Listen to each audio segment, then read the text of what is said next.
আসসালামু আলাইকুম, কেমন আছেন সবাই? আজকে আমি তৈরি করে দেখাবো কাঁচা আমের ঝুরি আচার। আমি আজকে আমের খোসা সহই এই আচারটি বানাবো, তাই আমি বোটার সাইডে থেকে একটু ফালিয়ে দিয়েছি। আর এখন এই আমগুলো কুচি কুচি করে কেটে নিব। আমি আমগুলো কেটে নিয়েছি। এখন আমি এর মধ্যে 1 টেবিল চামচ ভিনেগার দিয়েছি। আর ভিনেগার দেওয়ার কারণে আমগুলো অনেক দিন ভালো থাকবে। আর এই ভিনেগার দিয়েই আমগুলো আমি শুকিয়ে নিব। আমার সবগুলো আম এভাবে কেটে নিয়েছি। এখন আমি ছাদে রোদে শুকাতে দিয়েছি। এটা অনেক বেশি শুকানো লাগবে না, একটু কোনো রকম শুকালেই হবে। আপনারা চাইলে আম কেটে ফ্যানের বাতাসেও একটু শুকিয়ে নিতে পারেন। এখন আচার বানাতে যেই উপকরণগুলো লাগবে এইগুলো আমি একটু চুলায় টেলে নিব।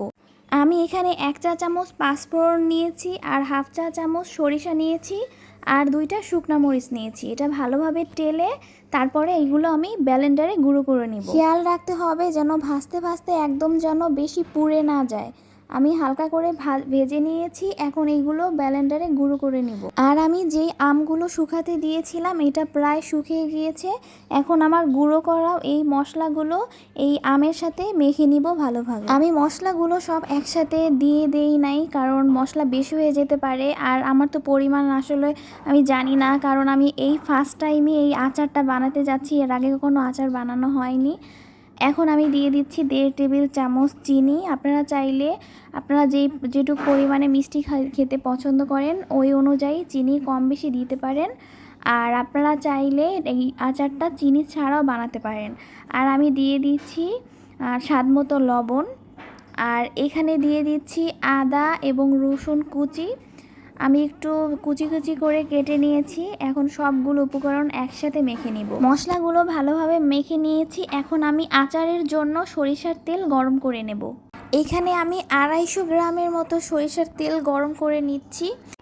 আমি এখানে 2-3টা তেজপাতা দিয়ে দিব, আর দিয়ে দিব গরম মশলা।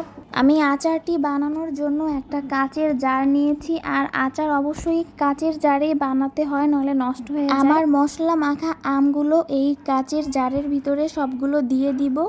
তারপরে আমার গরম করে রাখা সরিষার তেল এর মধ্যে দিয়ে দিব।